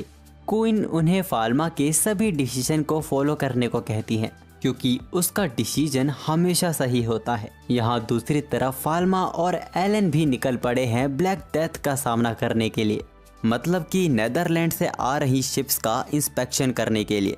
यहाँ बहुत सारी शिप्स आई हुई थी और इन शिप्स में कहीं भी वो वायरस हो सकता है। फाल्मा वापस शहर आता है, डॉक्टर से उन शिप्स की इंस्पेक्शन की जो कल आई थी। ये काम काफ़ी सीरियसली किया जा रहा है, लगातार लोगों को क्वारंटाइन और आइसोलेट किया जा रहा है। फाल्मा कहता है कि थोड़ी सी भी लापरवाही बहुत बड़ी प्रलय ला सकती है। अब फाल्मा यहाँ से एक शिप की इंस्पेक्शन करने के लिए जाता है, लेकिन उस शिप के कैप्टन को ये चीज़ बिल्कुल पसंद नहीं आती। उसकी शिप का इंस्पेक्शन करने के कारण वो बहुत ही गुस्से में था। फाल्मा उसे शांत करता है और वहाँ मौजूद फार्मासिस्ट से बात करता है। वो फार्मासिस्ट फाल्मा को इंस्पेक्शन की रिपोर्ट देता है, लेकिन फाल्मा अपने तरीके से भी इस शिप की इंस्पेक्शन करता है, जिसके बाद वो कैप्टन से कहता है कि यहाँ सब कुछ ठीक है। कैप्टन काफ़ी प्राउड फील करता है। फाल्मा कैप्टन को कुछ डॉक्यूमेंट देता है जो उसे नीचे दिखाने होंगे, और उसने उसके और उसके क्रू मेंबर्स के लिए कुछ प्रिस्क्रिप्शन भी लिखे थे। अब जब फाल्मा और एलन वहां से जा रहे थे, तभी दूसरी शिप का कैप्टन उन पर चीजें फेंकने लगता है। वो कहता है कि उसे जल्दी से जल्दी अपना सारा सामान नीचे पहुंचाना है और तभी दूसरा कैप्टन कहता है कि पहले उसका सामान जमीन पर उतरेगा, जिस कारण उन दोनों में ही बहस होने लगती है। एलन को ये सब देख बहुत ही गुस्सा आ रहा था। वो दोनों का मुंह हमेशा के लिए चुप करने जा रही थी, पर तभी वहाँ कोई कैनन से हमला कर देता है। एलन की तो डर से हालत ही खराब होने लगती है। हम देखते हैं कि एम्पायर नेवी यहाँ पहुँच चुकी है और वो कहते हैं कि हमारे यहाँ आके हमारे ही रॉयल फार्मासिस्ट के साथ तुम ऐसा बर्ताव नहीं कर सकते। ये है कैप्टन जीन, जो कि फाल्मा की फार्मेसी का रेगुलर कस्टमर है। जीन सभी को धमकी देता है जो भी फाल्मा को नुकसान पहुंचाने की कोशिश करेगा वो वहीं इसी वक्त उसकी शिप डुबा देगा। सबकी फट जाती है। अब तो किसी के मुंह से चू भी नहीं निकल रही थी। फाल्मा कैप्टन का शुक्रिया करता है। वो कहते हैं कि ये तो उसका काम है और वो पूछते हैं कि फाल्मा की फार्मेसी कब खुल रही है। असल में जिन को फाल्मा की शॉप की सी कैंडी बहुत ही ज्यादा पसंद है और इसको लेने से उसके किसी भी क्रू मेंबर को सी सिकनेस की प्रॉब्लम भी नहीं होती। वो तो फाल्मा को उन कैंडीज का बड़े स्टॉक का ऑर्डर देने वाले हैं। फाल्मा को ये सब सुन के बहुत ही ज्यादा अच्छा लगता है। फाल्मा उन्हें बताता है कि फेस्टिवल के बाद सब कुछ नॉर्मल हो जाएगा। अब इसके कुछ देर बाद हम इन लोगों के बीच ब्लैक डेथ को लेके डिस्कशन देखते हैं। एलन कहती है कि उसे तो लगा था ब्लैक डेथ बस एक कहानियां हैं। अगर फाल्मा नहीं होता तो वो तो इसका सामना ही नहीं कर पाते। इसके बारे में सोच के ही एलन घबरा गई थी। फाल्मा कहता है कि जस्ट चिल आउट गाइस, अपन यहीं पे चै। तभी वहाँ एक आदमी आता है जो कि बताता है कि कुछ लोग इंस्पेक्शन से भाग गए हैं और वो लोग एक विलेज में भी घुस गए हैं। एलन हैरान होते हुए बोलती है, ये क्या बक रहे हो महाशय। वो आदमी बताता है कि वो लोग नहीं जानते कि वो लोग कहाँ हैं, पर एक व्यक्ति के मरने के बाद से ब्लैक डेथ बहुत तेजी से फैल रहा है। सभी लोग बहुत ही ज्यादा घबराने लगते हैं। फाल्मा इस नई मुसीबत को संभालने के लिए अकेला जा रहा था। एलन बोलती है कि वो यहाँ से नहीं जा सकता। अगर फाल्मा चला जाएगा तो शिप्स का इंस्पेक्शन कैसे होगा। लेकिन ब्लैक डेथ नाम की इस नई मुसीबत को रोकना भी जरूरी था। वो कहता है कि उसे एलन पे पूरा भरोसा है, उसके बिना भी वो सब कुछ संभाल लेगी। जिसके बाद फाल्मा अपनी छड़ी की मदद से उड़ के वहाँ से चला जाता है। रास्ते भर फाल्मा इस ब्लैक डेथ को लेकर ही परेशान हो रहा था। अचानक वो अपना बैलेंस खो देता है, जिस कारण वो एक पेड़ से टकरा जाने वाला था। पर हम देखते हैं कि फाल्मा उस पेड़ के आर पार ही हो गया। अभी भी फाल्मा को इस छड़ी के बारे में बहुत कुछ जानना बाकी है। ऊपर से उड़ते हुए फाल्मा कुछ लोगों को विलेज छोड़ता हुआ जाता दिखता है। हम लोगों ने सुना कि वो लोग कह रहे थे कि विलेज में रुकना यानी डीमन के हाथों मारे जाना। तभी फाल्मा उनके सामने आता है और उन्हें वापस जाने को कहता है। वहाँ मौजूद लोग फाल्मा को बच्चा समझ के उसे ही भगाने लगते हैं। फाल्मा उन्हें कहता भी है कि वो उन्हें समझा देगा, अभी विलेज में वापस जाओ। लेकिन वो बहुत ही ज्यादा गुस्से में थे। वो कहते हैं कि वो अपनी जान खतरे में नहीं डालेंगे। तभी एक आदमी कहता है कि ये बच्चा अचानक से सामने आ गया है, कहीं ये वही डीमन तो नहीं जिसने हमारे विलेज को श्रापित किया है।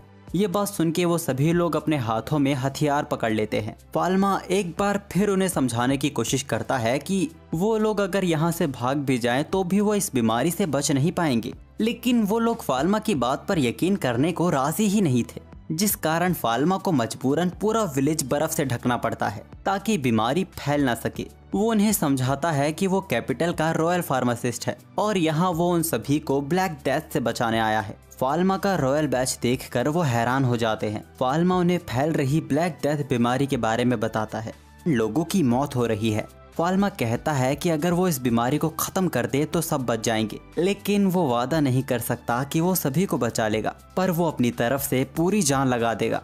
लेकिन अगर वो लोग उसकी बात मानेंगे ही नहीं तो वो किसी को बचा नहीं पाएगा। इसीलिए वो चाहता है कि सभी लोग एक एक करके उससे अपना इलाज करवाएं। इसके बाद फाल्मा उस विलेज के मेयर और वहाँ के फार्मासिस्ट से मिलता है। सारी बातें बताने के बाद वो लोग तय करते हैं कि विलेज को 3 भागों में बांटा जाएगा। एक हिस्से में इन्फेक्टेड लोग रहेंगे और एक हिस्से में वो लोग जो अभी के लिए सेफ हैं और तीसरे हिस्से में वो लोग रहेंगे जिनका इन्फेक्शन बहुत ज्यादा फैल गया है। यहाँ दूसरी तरफ एम्पायर नेवी भी परेशान थी। एक शिप है जो कि उनकी बात बिल्कुल नहीं मान रही। ये बात जानने के बाद कैप्टन सभी को चौकन्ना रहने को कहते हैं। तभी उन लोगों की नजर उस शिप पे लगे झंडे पर जाती है। ये मदद का झंडा था। जब उन लोगों ने शिप की जांच की तो उन्होंने देखा शिप के तो सारे लोग मारे जा चुके हैं। क्रू मेंबर कैप्टन से पूछते हैं कि अब उन्हें क्या करना चाहिए।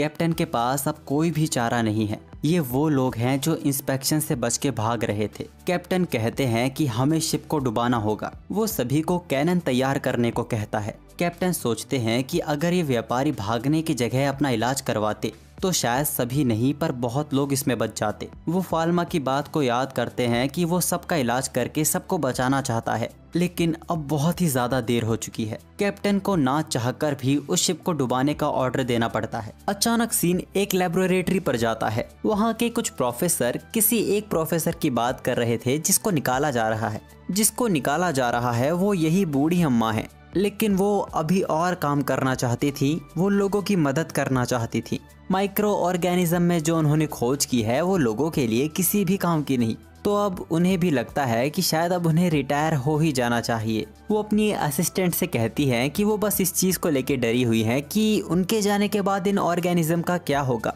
यहाँ दूसरी तरफ फाल्मा बहुत ही ज्यादा टेंशन में है, क्योंकि उसे काफी सारे सीरियस केसेस को हैंडल करना था। जब वो अंदर जाता है तो वहाँ मौजूद फार्मासिस्ट पूछते हैं ये बच्चा कौन है। तब सैलमन के पुराने साथियों में से एक उन्हें बताता है कि जबान संभाल के बात करो, ये गॉड ऑफ मेडिसिन है। वो लोग फाल्मा को बताते हैं कि उन्होंने अपनी तरफ से पूरी कोशिश की, लेकिन वो ये पता करने में नाकाम रहे कि कौन इन्फेक्टेड है और कौन नहीं। फाल्मा इन पेशेंट्स को दवाई देने को कहता है और अपनी डिवाइन आई से सभी लोगों को एक साथ एग्जामिन करता है। यहाँ लगभग सारे के सारे ही इन्फेक्टेड हो गए थे। सिर्फ 2 लोग ही थे जो इन्फेक्टेड नहीं थे, उन्हें बस बुखार था। और चिंता की भी कोई बात नहीं है क्योंकि सबके लिए काफी दवा है। अब फाल्मा अपनी डिवाइन पावर से सबका एक एक करके ट्रीटमेंट करने लगता है। इसमें काफी समय लगता है। फाल्मा को रियलाइज होता है कि उनके पास दवाई तो है, लेकिन इलाज करने के लिए उनके पास प्रॉपर फार्मासिस्ट नहीं है। ये काम कोई नॉर्मल फार्मासिस्ट नहीं कर सकता, इसीलिए सारा काम फाल्मा को ही करना पड़ रहा है। और अगर फाल्मा एक ही जगह ज्यादा वक्त बिताएगा तो ब्लैक डेथ फैलता ही चला जाएगा। तभी दूसरे फार्मासिस्ट वहां आते हैं जो कि बताते हैं कि उन्होंने दवाई दे दी है। इसके अलावा फाल्मा के पास इनके लिए यहाँ कोई काम नहीं है। वो उन्हें उन लोगों को ढूंढने को कहता है जो कि इन्फेक्टेड हैं और कैपिटल की ओर बढ़ रहे हैं। फाल्मा उन्हें ऐसे लोगों का सामान तुरंत जला देने को कहता है। ऐसा करने से इन्फेक्शन फैलने की रफ्तार धीमी हो जाएगी, जिसके बाद वो उन्हें दवाई दे सकते हैं। यहाँ दूसरी तरफ एलन बहुत ही ज्यादा परेशान है। वो कहती है कि वो लोग कितनी भी कोशिश कर लें वो फाल्मा जितने बेहतर नहीं हो सकते। उनसे यहाँ बहुत ज्यादा गलतियाँ हो रही हैं। एलन मारिया के आगे कह देती है कि फाल्मा के पास खास एबिलिटीज है, जो सुन वो कंफ्यूज हो जाती है और पूछती है कि कैसी एबिलिटीज। एलन बात को संभालते हुए कहती है वो इतनी ज्यादा एक्सपीरियंस नहीं है और ना ही उसके अंदर फाल्मा जैसा टैलेंट है। और ऐसे ही वो लगातार फाल्मा की तारीफें करी जा रही थी। मारिया उसका हौसला बढ़ाते हुए कहती है कि एलन बाकी सभी कामों में बहुत ही ज्यादा अच्छी है और वो चीजों को काफी अच्छे से समझ लेती है और तेजी से काम करती है, जो कि फाल्मा नहीं कर पाता। एलन सवाल करती है मतलब मैं भी कुछ कामों में अच्छी हूँ। मारिया कहती है हाँ बिल्कुल, और मुझे खुशी है कि मुझे तुम्हारे साथ काम करने का मौका मिला है। यहाँ दूसरी तरफ हम उसी प्रोफेसर को देखते हैं जिसको हमने लेबोरेटरी में देखा था। ब्रूनो ने उसे जरूरी काम से अपने ऑफिस में बुलाया है। उन प्रोफेसर को लग रहा था कि उन्हें काम से निकाला जा रहा है, इसीलिए वो ब्रूनो को थैंक्स कह रही थी उसे मौका देने के लिए। ब्रूनो कहता है कि अभी तुम्हें निकाला नहीं जा रहा, उन्हें अपने एम्पायर के लिए एक बहुत ही बड़ा काम करना है जिससे पूरी दुनिया को बचाया जा सकता है। वो प्रोफेसर एकदम हैरान हो जाती हैं और कहती हैं कि वो ये सब कैसे करेगी। ब्रूनो उन्हें बताता है कि उन्हें एक माइक्रो ऑर्गेनिज्म से एक मेडिकल सब्सटेंस निकालना है। जब उन्हें उसके नोट्स दिखाए जाते हैं तो वो काफी इम्प्रेस होती हैं। ये फाल्मा के बनाए नोट्स थे जिसको काफी अच्छे से और डिटेल में लिखा गया था, और वो बताती हैं कि जिन मेडिकल सब्सटेंस का इसमें जिक्र किया गया है वो तो उनकी लेबोरेटरी में काफी वक्त से पड़ी है। ब्रूनो एकदम हैरान हो जाता है। ब्रूनो देखता है और उसे यकीन नहीं होता कि ये सब तो पहले से ही उनके पास थी, लेकिन अभी भी इनसे दवाइयाँ बनाना बाकी था। ब्रूनो उस प्रोफेसर का बजट बढ़ा देता है और कहता है कि अभी वो रिटायर नहीं हो सकती। वो प्रोफेसर खुश हो जाती हैं और कहती हैं कि मुझे होना भी नहीं था। तभी उनकी असिस्टेंट वहाँ आती है जिसने वहाँ सभी को एक ऐसी खबर दी जिसने सबको वहाँ हैरान कर दिया। वहाँ दूसरी तरफ विलेज में सभी लोगों का इलाज हो गया था। इसमें वाकई बहुत ही ज्यादा वक्त लग गया। फाल्मा ने यहाँ कई लोगों की जान बचाई, लेकिन कुछ लोग ऐसे भी थे जिनको फाल्मा बचा नहीं पाया। फाल्मा विलेज के लोगों को सतर्क करता है कि अभी भी सब कुछ खत्म नहीं हुआ है, इस बीमारी को रोकने के लिए उन्हें फाल्मा की मदद करनी होगी। फाल्मा ने बर्फ से इस विलेज को ढक दिया है और डिवाइन पावर की वजह से ये बर्फ पिघलेगी भी नहीं, इसीलिए यहाँ से इन्फेक्शन फैलना बहुत ही मुश्किल है। फिर भी वो कहता है कि वो किसी भी जानवर को ना छुए और जो भी जानवर विलेज में घुसने की कोशिश करे उसे तुरंत मार दें, और कम से कम उन्हें अभी भी 2 हफ्तों तक विलेज में रहना होगा। वो लोग फाल्मा का शुक्रिया करते हैं और फाल्मा वहाँ से उड़ के चला जाता है। रास्ते में वो ये सोच रहा था कि उसे यहाँ वाकई बहुत ज्यादा वक्त लग गया। तभी फाल्मा की नज़र उड़ते हुए काले धुएं पे जाती है। जब उसने वहाँ जाकर देखा तो वहाँ चर्च के लोग मौजूद थे। ये लोग कैपिटल में कुछ सामान ले जाने की कोशिश कर रहे थे। वो लोग कहते हैं कि उन्होंने कुछ भी नहीं किया, वो लोग तो वही कर रहे थे जिसके लिए उन्हें कहा गया था। हालांकि इनके सामान को तुरंत जला दिया गया था। फाल्मा उन लोगों को एग्जामिन करता है। ये सारे के सारे ही ब्लैक डेथ से इन्फेक्टेड थे। फाल्मा उनसे सीधा सीधा सामान के बारे में पूछता है। वो बताते हैं कि बग्गी में लकड़ियों के बने सामान थे और मसाले और सफेद गिलहरियां। फाल्मा ये सुन एकदम हैरान हो जाता है। ये व्हाइट स्क्विरल को पैंटी आइलैंड से ही लाया गया है। पैंटी आइलैंड वही जगह है जहाँ से ये ब्लैक डेथ शुरू हुआ है और आज के वक्त में ब्लैक डेथ से वहाँ कोई भी नहीं बच पाया है। फाल्मा उनसे पूछता है कि वो ये सब क्यों कर रहे हैं। वो बोलते हैं कि उन्हें पैसे दिए गए थे, वो तो बस अपना बोला हुआ काम कर रहे थे। वो बताते हैं कि उनके साथ 5 होली नाइट भी मौजूद थे। होली नाइट्स के बारे में फाल्मा कुछ नहीं जानता था। चर्च के प्रीस्ट फाल्मा को बताते हैं कि होली नाइट्स को बहुत ही अच्छे तरीके से डिवाइन आर्ट में ट्रेन किया जाता है और वो बहुत ही ज्यादा ताकतवर होते हैं, लेकिन वो रॉयल फैमिली या गॉड के रूप को ही प्रोटेक्ट करते हैं, तो इस काम में उनका होना बहुत ही अजीब बात है। अब फाल्मा सभी कड़ियों को जोड़ने लगता है। होली नाइट्स ही इस बीमारी को देश भर में फैलाने की कोशिश कर रहे हैं। शायद क्वीन को जो बीमारी थी वो भी ब्लैक डेथ ही थी। शायद वो क्वीन को मार के देश में सत्ता पलट करने की कोशिश कर रहे थे, पर फाल्मा की वजह से वो नाकामयाब रहे, इसीलिए शायद वो पूरे देश को निशाना बना रहे हैं। वो लोग चिल्लाने लगते हैं कि हमने तुम्हें सब कुछ बता दिया है, अब हमें दवाई दे दो, हम मरना नहीं चाहते। चर्च के प्रीस्ट फाल्मा को दवाई देने से मना करते हैं, लेकिन फाल्मा एक फार्मासिस्ट है और उसका काम सबको दवाई देना है।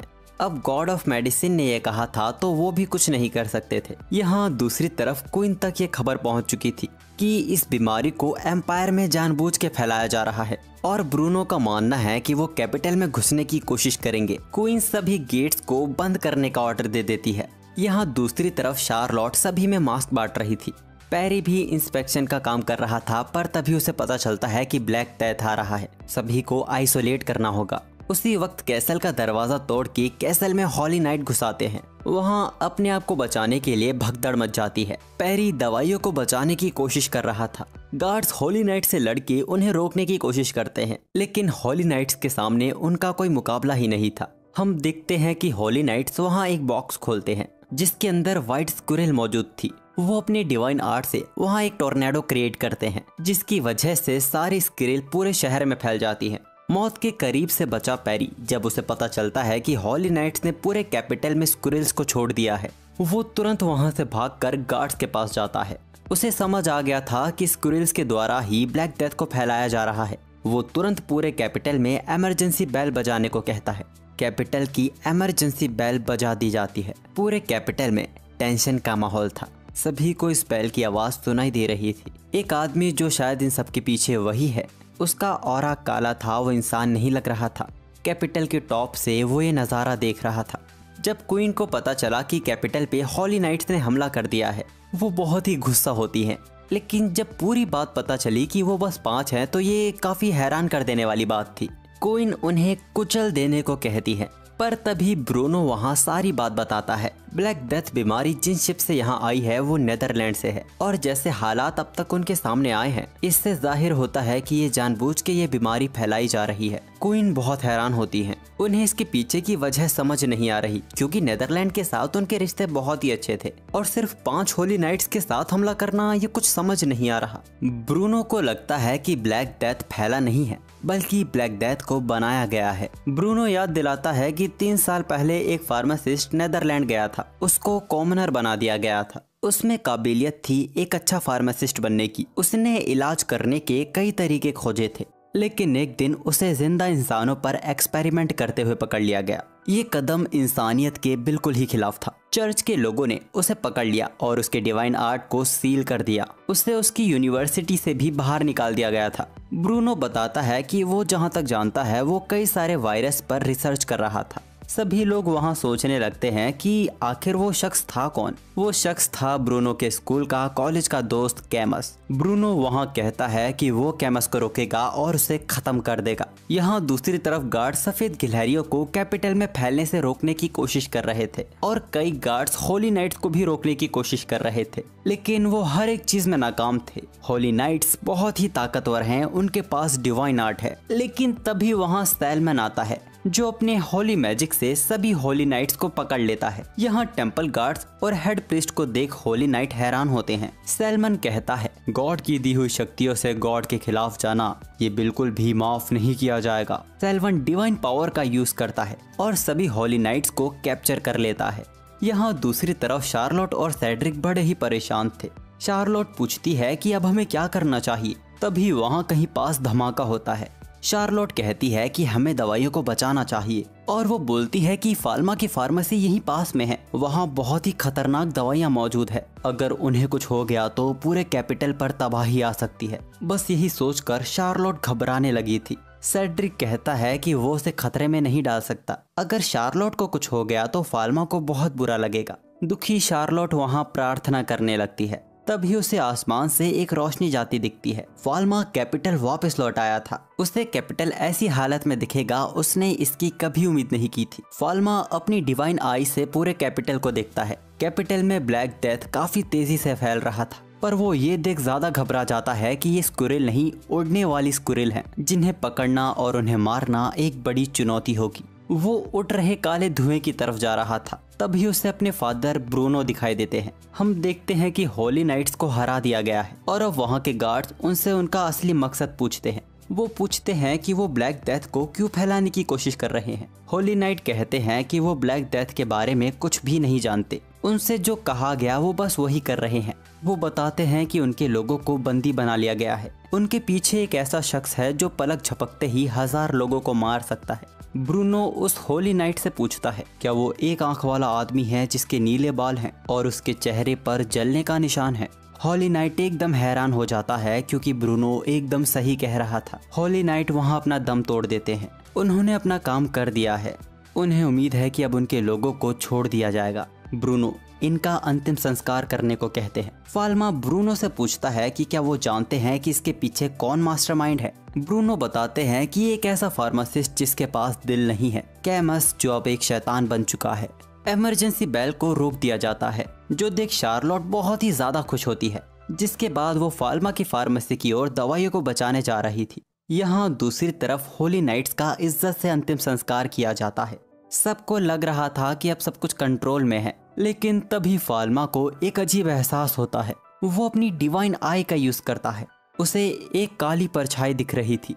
फाल्मा बिना कुछ बताए वहां से भागने लगता है। ब्रूनो भी समझ जाते हैं और गार्ड्स को कहते हैं कि घंटी बजाते रहो, कैमस यहीं मौजूद है। वो अपने एक्सपेरिमेंट का नतीजा अपनी आंखों से देखने आया है। यहाँ दूसरी तरफ शार्लोट देखती है कि फार्मेसी की खिड़कियां खुली हुई हैं। उसे लगता है कि फाल्मा वापस आ गया है। सेड्रिक फार्मेसी का लॉक खोलता है और शार्लोट अंदर चली जाती है। तभी सेड्रिक सोचता है कि दरवाजा बंद है तो खिड़कियां कैसे खुली हुई हैं। उसे समझने में देरी हो गई थी। दवाइयों के रूम में शार्लोट फाल्मा को ढूंढती है, लेकिन वो देखती है कि यहाँ कोई भी नहीं है। अब उसे वहाँ डर लग रहा था। वो खिड़कियां बंद करने जा रही थी, तभी सेड्रिक वहाँ आता है। उसने शार्लोट को डरा दिया था, लेकिन तभी सेड्रिक जमीन पर गिर जाता है और अब वो शख्स शार्लोट की तरफ बढ़ रहा था।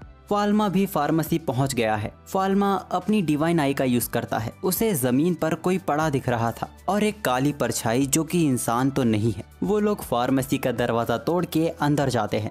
कैमस वहाँ मौजूद था। उसे भी वहाँ एक पवित्र प्रेजेंस महसूस हो रही थी। ब्रूनो फाल्मा को सेड्रिक और शार्लोट को बचाने को कहता है। कैमस का सामना वो करेगा। वो कैमस पर आइस ब्लेड डांस मैजिक का यूज करता है, लेकिन कैमस को कोई हरकत करने की भी जरूरत नहीं पड़ी। वो हमला उसके आगे बिल्कुल ही बेकार था। हम कैमस का असली रूप देखते हैं, जो बहुत ही वाहियात दिख रहा था। ब्रूनो अब आइस लांस का यूज करता है। कैमस भी अब अपना असली रूप दिखा रहा था और यहाँ फाल्मा एकदम हैरान है। जो पॉइजन शार्लोट और सेड्रिक के शरीर में मौजूद है, फाल्मा ने ऐसा जहर कभी नहीं देखा और अगर उसने देरी की तो वो दोनों को ही बचा नहीं पाएगा। ये एक जहर नहीं, कई सारे जहर थे। फाल्मा एक एक करके हर जहर को खत्म कर रहा था। यहाँ ब्रूनो का हर एक मैजिक कैमस की ब्लैक एनर्जी के आगे बेकार दिखाई पड़ रहा था, बल्कि अब वो ब्रूनो को एक तरफा कर रहा है। यहाँ फाल्मा को भी बहुत ज्यादा वक्त लग रहा है, लेकिन आखिरकार वो दोनों के शरीर से जहर को खत्म करने में कामयाब रहा। यहाँ ब्रूनो कैमस के आगे एकदम बेबस हो गया था। कैमस कहता है,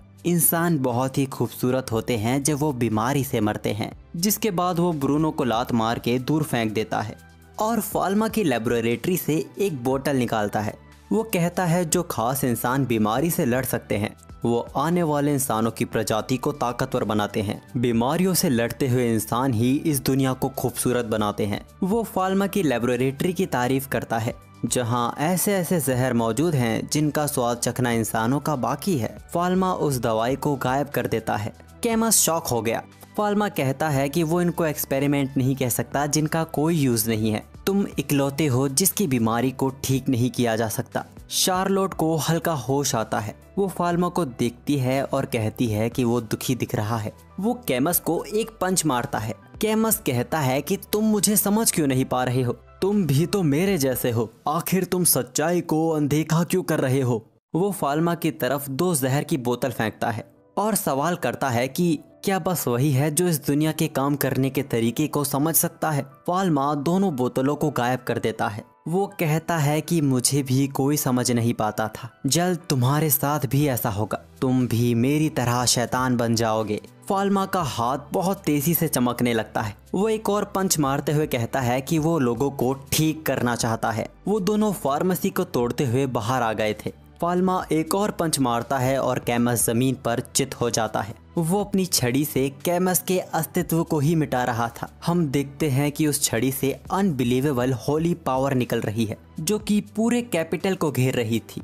इस चमक को हर कोई देख पा रहा था। सैलमन गॉड ऑफ मेडिसिन की इस ताकत को पहचान लेता है। छड़ी की उन ताकतवर शक्तियों में से एक प्यूरिफिकेशन पावर जो हर एक बीमारी को खत्म कर देती है। फाल्मा अभी भी गुस्से में दिख रहा था। वो कैमस को बेवकूफ कहता है। ब्रूनो भी अपने दोस्त को उस इविल स्पिरिट से आज़ाद होते हुए देखते हैं। उन्हें इस बात की खुशी थी।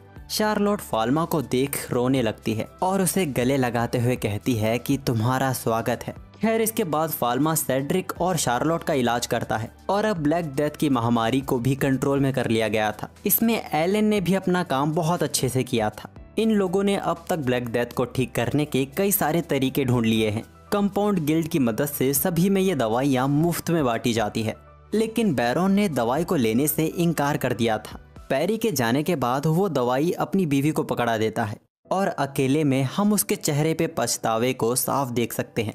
फाल्मा इस महामारी से सबको नहीं बचा पाया, लेकिन बहुत से लोगों को उसने बचाया है।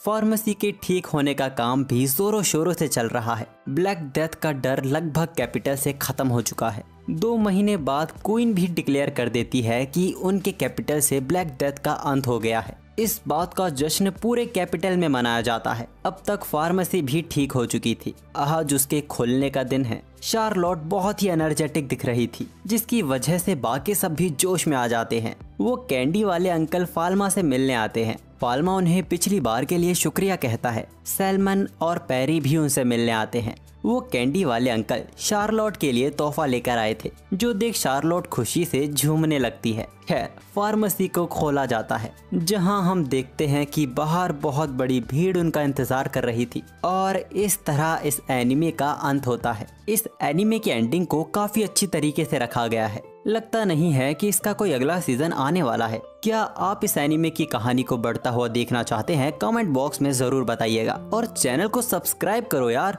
85% लोग जो हमारी वीडियोस को अक्सर देखते हैं उन्होंने सब्सक्राइब किया ही नहीं है, तो ऐसा मत करो यार, चैनल को सब्सक्राइब करो। मिलते हैं जल्द एक और अच्छे से एनिमे की कहानी के साथ।